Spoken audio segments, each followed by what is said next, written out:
నమస్తే సుధీర్ సార్. నమస్కారం అండి. సో ఇంగ్లీష్ రాకపోయినా ఎస్ఐ జాబ్ని క్రాక్ చేయొచ్చు అంటారు. చాలామంది ఎస్ఐ జాబ్కి సంబంధించిన నోటిఫికేషన్ ఎప్పుడైతే బయటకు వచ్చిందో వాళ్ళకు ఒక ప్యానిక్ ఉంది. మాకు ఇంగ్లీష్ రాదు, మేము చాలా వీక్, అందులో మేము తెలుగు మీడియం అయి ఉన్నామని చెప్తూ ఉంటుంటారు.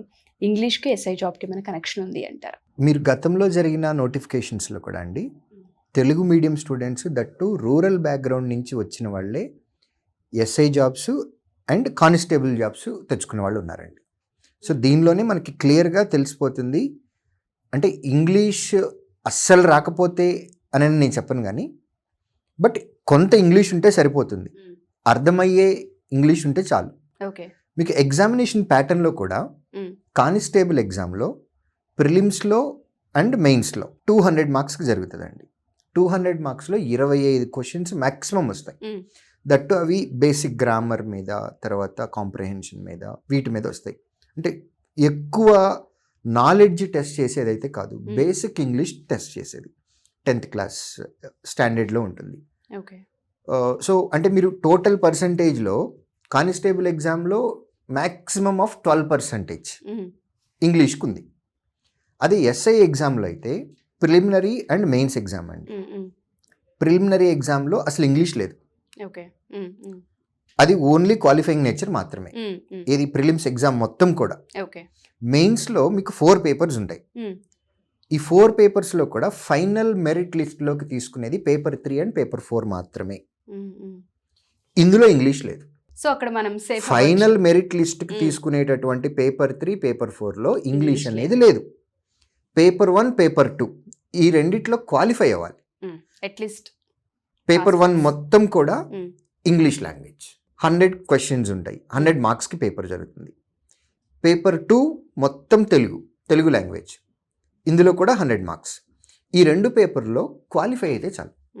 ఫైనల్ మెరిట్ లిస్ట్లో మీరు ఇంగ్లీష్ లాంగ్వేజ్లో కానీ తెలుగు లాంగ్వేజ్లో కానీ మీరు తెచ్చుకునేటటువంటి మార్కుల వల్ల మీ మెరిట్ లిస్ట్లో, ఫైనల్ మెరిట్ లిస్ట్లో మీ నేమ్ అనేది పైకి కిందకి జరగదు.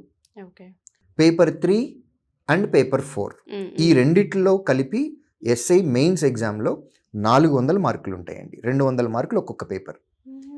సో పేపర్ 3లో ఉండేటటువంటి రీజనింగ్ అండ్ అర్థమెటిక్ మీద 200 మార్కులు వస్తాయి. పేపర్ 4లో కంప్లీట్ జిఎస్ ఉంటుంది, జిఎస్లో 200 మార్కులు వస్తాయి. కాబట్టి యూనిఫామ్ జాబ్ తెచ్చుకోవాలి అని అంటే మీకు డిసైడింగ్ ఫ్యాక్టర్స్ ఏంటి అని అంటే క్వాంట్ అండ్ జిఎస్. ఈ రెండే డిసైడింగ్ ఫ్యాక్టర్స్. అంటే రీజనింగ్ కూడా ఉంది కదా, మంచి వెయిటేజే ఉంది కదా అనిపిస్తుంది. రీజనింగ్ అనేది అందరూ స్టూడెంట్స్ ఒకేలా చేస్తారు, హార్డ్లీ ఒక 2-3 మార్క్స్ డిఫరెన్స్ ఉంటుంది అంతే. సో ఎవరైనా సరే రీజనింగ్లో ఎక్కువ స్కోర్ తెచ్చేసుకోవడానికి ఛాన్సెస్ ఎక్కువ ఉన్నాయి. కాబట్టి అది డిసైడింగ్ ఫ్యాక్టర్ అని మేము అనుకోం, స్టూడెంట్స్కి కూడా తెలుసు ఆ విషయం. సో మీరు ఇన్నా అవుటా, మీరు మెరిట్ లిస్ట్లో ఉన్నారా లేదా, మీకు పోస్ట్ వస్తుందా రావట్లేదా, యూనిఫామ్ వేసుకునే అవకాశం ఉందా లేదా అనేది డిసైడ్ చేసేది 2 సబ్జెక్టులే, క్వాంట్ అండ్ జిఎస్. ఈ రెండిట్లో స్ట్రాంగ్ ఉన్నారా, డెఫినెట్గా యూనిఫామ్ పోస్ట్. అండ్ ప్రిపరేషన్ ఎలా చేయాలి అంటారు? చాలామంది ఏంటంటే అట్లీస్ట్ ఎగ్జామ్ వరకైనా మనకి ఇంగ్లీష్ బేసిక్ ఉండాలి అంటూ ఉంటారు కదా, ఆ ప్రిపరేషన్ వీళ్ళు ఎలా చేస్తే బెటర్ అంటారు ఇప్పటి నుంచి సార్?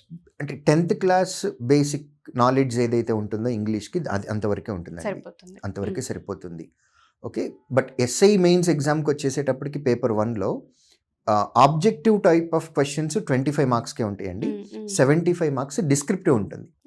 సో ఎస్ఐ ఎగ్జామ్ని దృష్టిలో పెట్టుకొని ప్రిపేర్ అవుతున్న వారు బేసిక్ గ్రామర్తో పాటు, వొకాబులరీతో పాటు రీడింగ్ కాంప్రహెన్షన్, చదవటం నేర్చుకోవాలి, చదివింది అర్థం చేసుకోవటం నేర్చుకోవాలి. ఎట్ ద సేమ్ టైం ఈ లెటర్ రైటింగ్, ప్రిసే రైటింగ్ ఏవైతే ఉంటాయో ఆ డిస్క్రిప్టివ్ కూడా వాళ్ళు ప్రాక్టీస్ చేయాలి.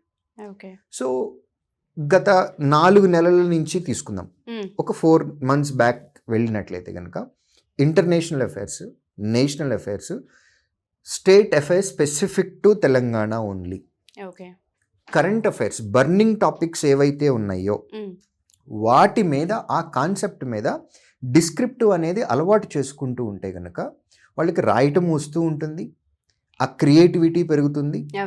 At the same time language మీద కూడా టచ్ అనేది ఉంటుంది. కాబట్టి ముందు నుంచే వీలైనప్పుడల్లా రోజుకు ఒక అరగంట అయినా సరే కొంచెం ఇంగ్లీష్ చదువుతూ ఉండి, గ్రామర్ రూల్స్ మనం రివైజ్ చేస్తూ ఉండి, ఒకాబులరీ కూడా మనము రోజుకి ఒక 5 వర్డ్స్ అనో 4 వర్డ్స్ అనో 10 వర్డ్స్ అనో పెట్టుకొని నేర్చుకోగలిగితే. నేర్చుకొని వాటిని పెడుతూ ఉంటే ఎక్కువ ఎఫర్ట్ కూడా పెట్టక్కర్లేదండి. మ్మ్. అంటే అట్ ద సేమ్ టైం చిన్న చూపు చూడమని నేను అనట్లేదు, నెగ్లెక్ట్ చేయమని అనట్లేదు. ఎందుకంటే గత నోటిఫికేషన్స్లో ఎస్ఐ మెయిన్స్లో ఇంగ్లీష్లో క్వాలిఫై అవ్వకపోవటం వల్ల ఉద్యోగాలు పోయిన వాళ్ళు కూడా ఉన్నారు. మ్మ్. ఇట్ ఈజ్ ఇంపార్టెంట్, బట్ ప్రతిరోజు 2 గంటలు స్పెండ్ చేసేంత ఇంపార్టెంట్ అంత పానిక్ కూడా అవ్వాల్సిన అవసరం లేదు. ఎందుకంటే దానికి అంత వెయిటేజ్ కూడా లేదు. సో ఉన్న టైంని మనం ఉద్యోగం తెచ్చుకోవాలి అని అంటే ప్రతి సబ్జెక్ట్కి కొంత ఇంపార్టెన్స్ ఎంతవరకు అయితే వెయిటేజ్ ప్రకారం ఇచ్చుకుంటూ, రీజనింగ్ అందరికీ ఒకేలాగా వస్తాయి కాబట్టి వీలైనన్ని ఎక్కువ మార్కులు తెచ్చుకోవడానికి మనం దానిలో ప్రయత్నం చేస్తూ ఉండాలి. Arithmetic most important. ఎన్ని ఎక్కువ క్వశ్చన్స్ చేస్తే అంత మంచిది. Practice practice practice. టైం దొరికినప్పుడల్లా ప్రాక్టీస్ చేస్తూ ఉండాలి, రివిజన్ చేస్తూ ఉండాలి.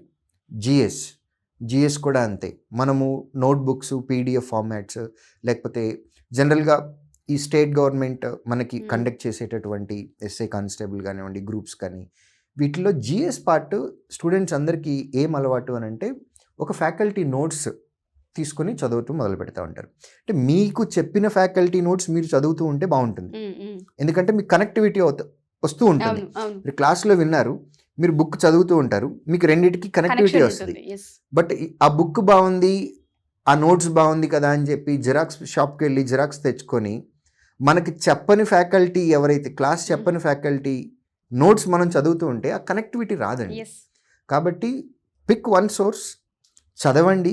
జిఎస్ చదివిన తర్వాత మీరు చదివింది మీకు ఏమర్థమైంది అనేది ఓన్లీ జిఎస్ మొత్తం ఒక బుక్లో రాసుకుంటూ వెళ్తే, ఎప్పుడైతే మీరు మీ చేత్తో ఇన్ఫర్మేషన్ రాస్తూ ఉంటారో మీ సబ్ కాన్షియస్ మైండ్లో అవి బాగా రిజిస్టర్ అవుతూ ఉంటాయి. అట్ ద సేమ్ టైం మీరు రివిజన్ చేసేటప్పుడు కూడా ఎవరో రాసిన బుక్ లేదా ఒక guide, text book, class note కంటే మీరు రాసుకున్నటువంటి మీ క్లాస్ నోట్ మీరు రివిజన్ చేయడానికి చాలా బాగా ఉపయోగపడుతుంది. గ్రిప్ కూడా చాలా బాగుంటుంది. ఖచ్చితంగా మీ కనెక్టివిటీ వచ్చేస్తూ ఉంటుంది. హాఫ్ పేజ్ చదివిన తర్వాత నెక్స్ట్ హాఫ్ పేజ్లో ఏముంది అనేది మీకు పిక్చర్ కనపడుతూ ఉంటుంది. సో అది మీరు రాస్తే బాగుంటుంది. ఎందుకంటే మీకు కానిస్టేబుల్ ఎగ్జామ్లో అవుట్ ఆఫ్ 200 క్వశ్చన్స్ 125 జిఎస్ వస్తాయండి. ఎస్ఐ మెయిన్స్ ఎగ్జామ్లో పేపర్ 4లో 200 మార్క్స్ ఉన్నాయి. ఎస్ఐ ప్రిలిమ్స్ ఎగ్జామ్లో 100 marks out of 200. So majority ఉంది. కానిస్టేబుల్ ఎగ్జామ్లో అయితే 62.5% వెయిటేజ్ జిఎస్, ఎస్ఐ ఎగ్జామ్లో అయితే 50% వెయిటేజ్.